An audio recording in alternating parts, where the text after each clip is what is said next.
Assalamualaikum warahmatullahi wabarakatuh. Halo Bapak Ibu, selamat datang. Pada kesempatan ini mari kita belajar bersama tentang pedagogi.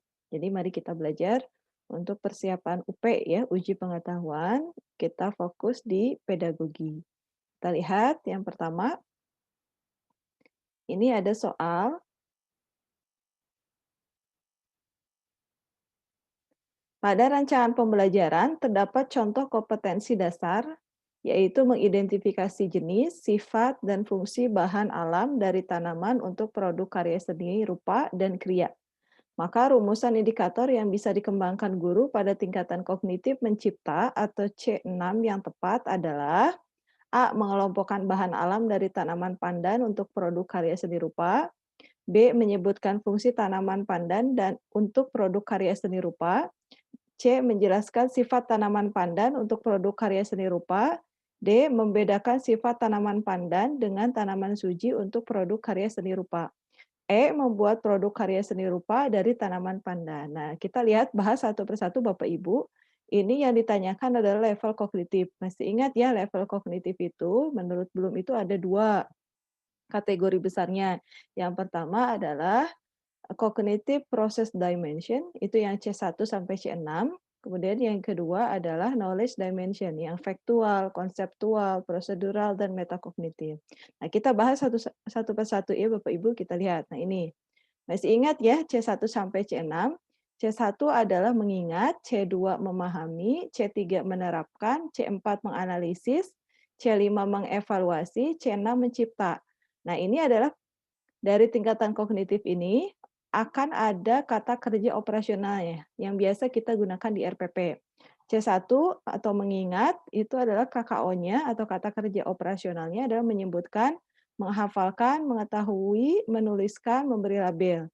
C2 memahami itu membedakan, menerangkan, mengartikan, merangkum, mengelompokkan.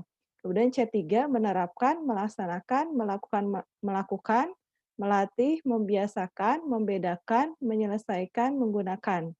Kemudian C4 menganalisis, itu KKO-nya adalah memilih, menata, menyeleksi, mendiagnosis, mengedit, menguraikan.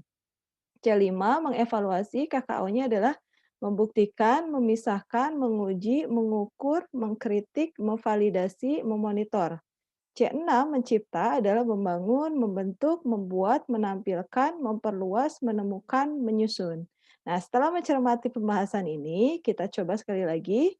Berarti pada soal ini kita fokus yang diminta adalah C6. Kita lihat di sini optionnya, kita fokus pada KKO. Berarti masih ingat jawabannya kira-kira apa? Kalau kognitif C6 mencipta, yang lebih tepat adalah KKO-nya adalah, jawabannya adalah apa? Iya, betul.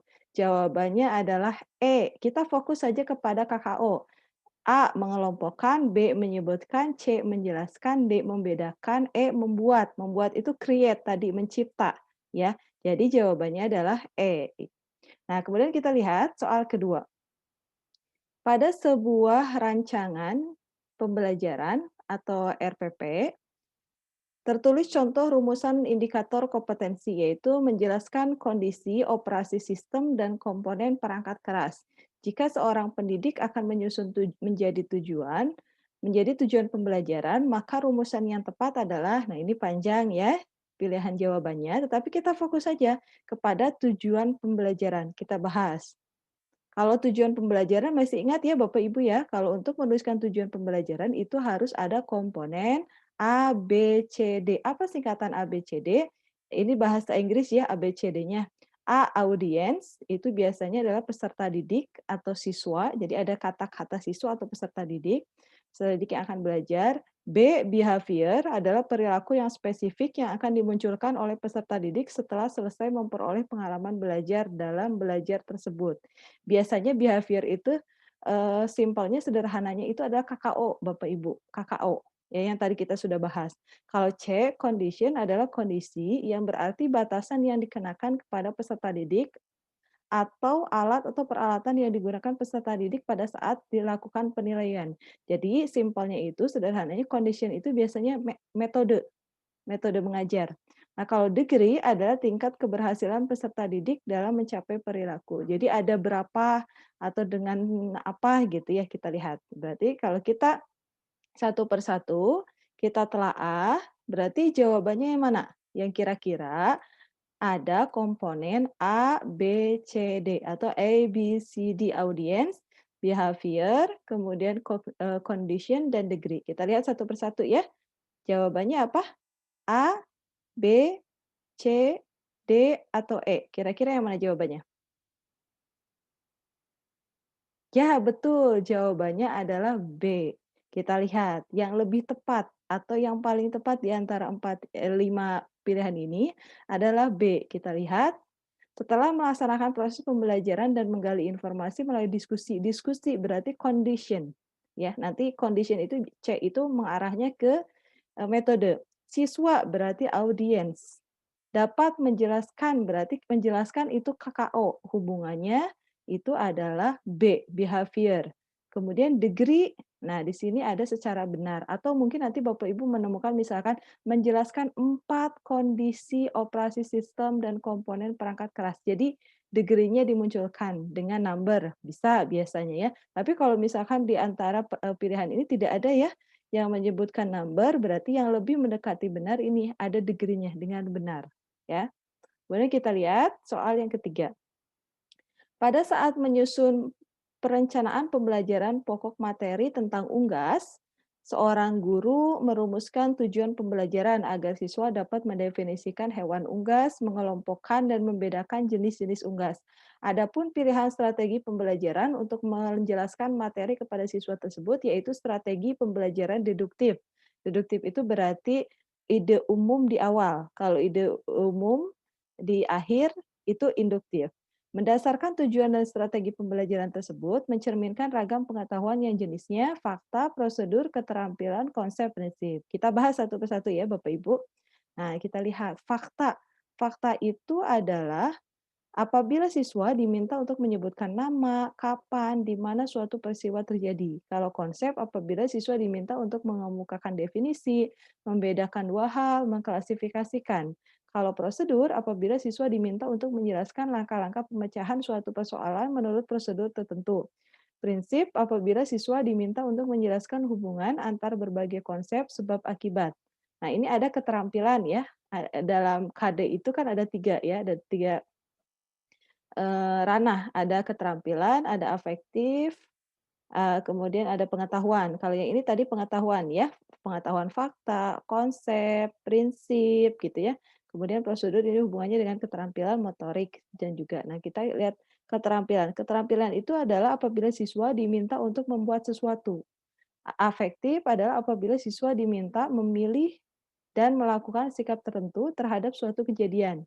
Motorik apabila siswa diminta untuk melakukan kegiatan menggunakan anggota badan. Nah, setelah mencermati pembahasan ini, kita lihat lagi Bapak Ibu. Berarti soal ini tepatnya jawabannya yang mana? A. Fakta, prosedur, keterampilan, konsep, atau prinsip? Ya, betul. Ini yang lebih tepatnya adalah D, konsep. Karena ini ada kata kuncinya. Mendefinisikan, mengelompokkan, membedakan jenis-jenis unggas. Jadi ini masih konsep, ya. Dan kita lihat soal yang keempat. Perencanaan pembelajaran yang menekankan pada proses keterlibatan peserta didik secara penuh untuk dapat menemukan materi yang dipelajari dan dihubungkan dengan situasi kehidupan sehari-hari sehingga mendorong peserta didik dapat menerapkan dalam kehidupan mereka. Pilihan strategi pembelajaran yang tepat yaitu kooperatif, inquiry, problem solving, discovery, atau kontekstual. Kita bahas satu persatu ya Bapak Ibu, kita lihat. Kita ingat kembali. Nah, ini kooperatif, kemudian ada problem solving, inquiry atau inquiry di sini bahasa Indonesia penulisannya discovery learning dan kontekstual. Kita lihat kooperatif.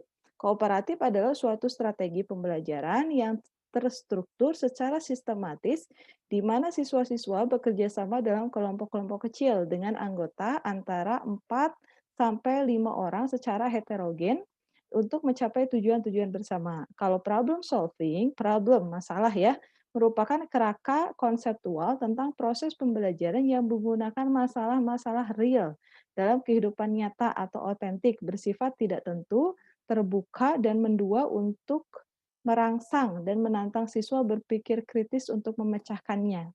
Kemudian yang ketiga, inquiry adalah proses untuk memperoleh dan mendapatkan informasi dengan melakukan observasi atau eksperimen guna mencari jawaban maupun memecahkan masalah terhadap pertanyaan atau rumusan masalah dengan menggunakan berpikir kritis dan logis. Kemudian kalau discovery learning adalah model pembelajaran yang melibatkan siswa secara aktif untuk mencari dan menyelidiki. Discovery itu menemukan, penemuan ya pembelajaran. Kemudian menyelidiki suatu permasalahan sehingga siswa dapat menyimpulkan konsep dari pembelajaran yang telah dipelajari. Kontekstual atau kita kenal dengan CTL, Contextual Teaching and Learning, adalah konsep belajar yang mengaitkan antara materi yang diajarkannya dengan situasi dunia nyata siswa dan mendorong siswa membuat hubungan antara pengetahuan yang dimilikinya dengan penerapannya dalam kehidupan sehari-hari. Nah, itu kata kuncinya yang di bold. Yang dihitamkan, yang ditebalkan. Nah, berarti kalau mencermati pembahasan ini, kita lihat lagi, cermati lagi. Soal ini berarti jawabannya yang mana? Kira-kira kooperatif, inquiry, problem solving, discovery, atau kontekstual? Jawabannya yang mana Bapak Ibu? Ya, betul. Jawabannya adalah kontekstual. Kata kuncinya ada di sini, di soal. Situasi kehidupan sehari-hari. Jadi itu konteks. Ya, kalau kooperatif, inquiry, problem solving, discovery tadi sudah ada kata-kata kuncinya. Ya. Nah, sekarang kita lihat soal kelima. Seorang guru ingin mengetahui kemampuan siswa dalam mengatur dan mengelola perbedaan pendapat ketika dilakukan diskusi kelompok. Guru tersebut membuat daftar checklist atau lembar daftar cek atau checklist dalam bentuk skala yang harus diisikan oleh siswa untuk menilai teman kelompoknya. Jenis penilaian otentik holistik yang dapat dipilih oleh guru tersebut yaitu penilaian kinerja, penilaian proyek, penilaian portofolio, pertanyaan terbuka, atau penilaian diri. Nah, kita sebelum menjawab, kita lihat dulu pembahasannya.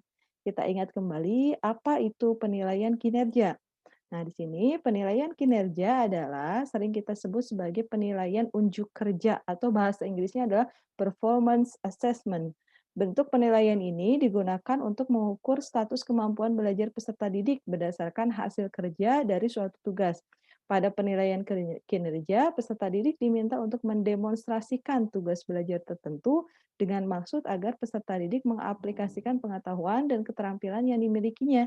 Instrumen yang dapat digunakan untuk merekam hasil belajar pada penilaian kinerja ini adalah daftar cek atau checklist, catatan anekdot atau narasi, skala penilaian atau rating scale.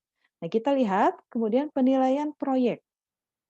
Penilaian proyek atau dalam bahasa Inggrisnya istilahnya project assessment adalah bentuk penilaian yang diwujudkan dalam bentuk pemberian tugas kepada peserta didik.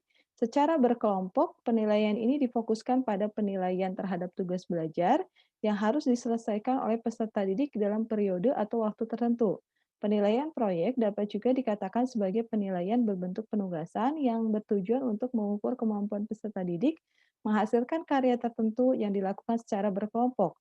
Dengan menggunakan penilaian proyek, pendidik dapat memperoleh informasi berkaitan dengan kemampuan peserta didik dalam hal pengetahuan, pemahaman, aplikasi, sintesis informasi atau data, sampai dengan pemaknaan atau penyimpulan.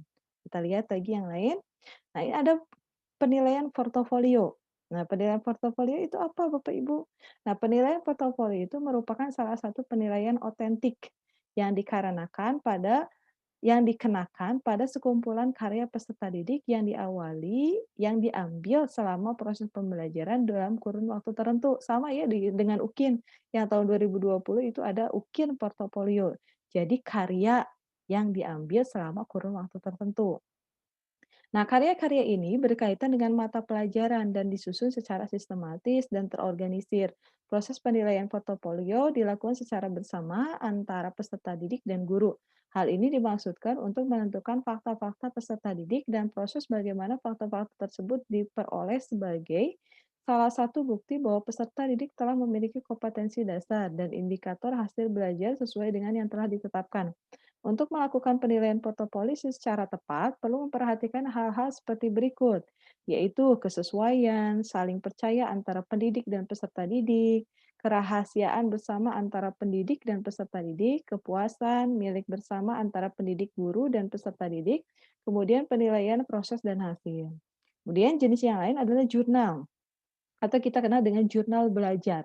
Jurnal belajar merupakan rekaman tertulis tentang apa yang dilakukan peserta didik berkaitan dengan apa-apa yang telah dipelajari.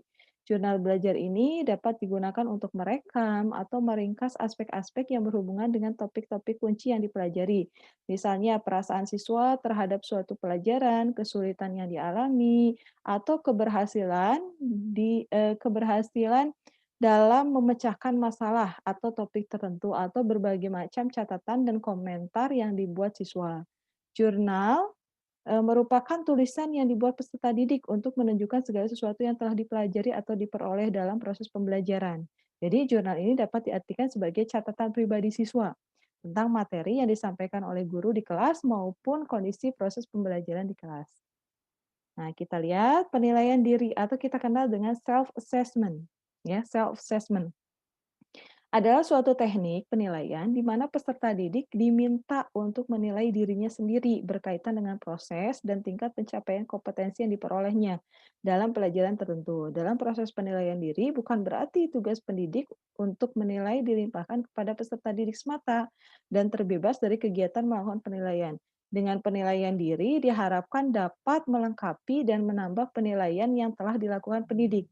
Untuk melaksanakan penilaian diri oleh peserta didik di kelas, perlu memperhatikan hal-hal seperti misalkan ya, menentukan terlebih dahulu kompetensi atau aspek apa yang akan dinilai, kemudian langkah berikutnya menentukan kriteria penilaian yang akan digunakan, kemudian merancang format penilaian yang akan digunakan seperti pedoman penskoran, daftar tanda cek, atau skala penilaian. Peserta didik diminta untuk melakukan penilaian diri. Pendidik mengkaji sampel hasil penilaian secara acak untuk mendorong peserta didik supaya senantiasa melakukan penilaian diri secara cermat dan objektif. Dan pendidik menyampaikan umpan balik kepada peserta didik yang didasarkan pada hasil kajian terhadap sampel hasil penilaian yang diambil secara acak. Yang terakhir adalah penilaian antar teman dan pertanyaan terbuka. Kita lihat ya. Nah, penilaian antar peserta didik merupakan teknik penilaian dengan cara meminta peserta didik untuk saling menilai temannya terkait dengan pencapaian kompetensi, sikap, dan perilaku keseharian peserta didik atau kita kenal dengan peer assessment, peer teman sejawat ya, penilaian teman sejawat. Penilaian ini dapat dilakukan secara berkelompok untuk mendapatkan informasi sekitar kompetensi peserta didik dalam kelompok. Informasi ini dapat dijadikan sebagai bahan menentukan pencapaian hasil belajar peserta didik. Kemudian pertanyaan terbuka. Penilaian otentik juga dilakukan dengan cara meminta peserta didik membaca materi pelajaran, kemudian merespon pertanyaan terbuka. Penilaian ini lebih difokuskan terhadap bagaimana peserta didik mengaplikasikan informasi daripada seberapa banyak peserta didik memanggil kembali apa yang telah diajarkan. Pertanyaan terbuka tersebut harus dibatasi supaya jawabannya tidak terlalu luas dan bermakna sesuai dengan tujuannya. Nah, itu pembahasannya. Sekarang kita kembali lagi ke soal. Tadi ada soal ya. Seorang guru ingin mengetahui kemampuan siswa dalam mengatur dan mengelola perbedaan pendapat. Ketika dilakukan diskusi kelompok, guru tersebut membuat lembar daftar cek atau checklist dalam bentuk skala yang harus diisikan oleh siswa untuk menilai teman kelompoknya. Jadi penilaian otentik holistik yang dapat dipilih oleh guru tersebut yaitu ada kata kuncinya. Masih ingat Bapak Ibu? Berarti jawabannya yang lebih tepat apa? Yang paling tepat apa? Ya, betul, penilaian kinerja. Karena tadi ada ya, salah satu instrumen yang dipakai dalam penilaian kinerja itu adalah lembar daftar cek atau checklist. Nah, itu 5 soal yang sudah kita bahas hari ini. Bapak Ibu, kita mari belajar, belajar dan tetap belajar. Saya sudah berusaha untuk mengumpulkan atau mengkompilasi soal-soal pedagogik ya. Nanti ada 50 soal, silakan Bapak Ibu kalau ingin mencoba mengerjakannya, ini alamatnya dibuka di browser-nya atau nanti saya ada di deskripsi video ini di bawah, nanti Bapak Ibu tinggal klik coba membuat atau, menjawab, mohon maaf, mencoba menjawab 50 soal PG pedagogi. Nanti setelah submit, nanti akan terlihat berapa skor Bapak Ibu, kemudian jawabannya yang benar mana, jawabannya yang salah mana. Ya, itu mungkin yang bisa disampaikan. Semoga Bapak Ibu tetap sehat, tetap tenang, lancar uji pengetahuannya atau UP-nya, lulus, kemudian menjadi pendidik profesional. Amin. Terima kasih. Assalamualaikum warahmatullahi wabarakatuh.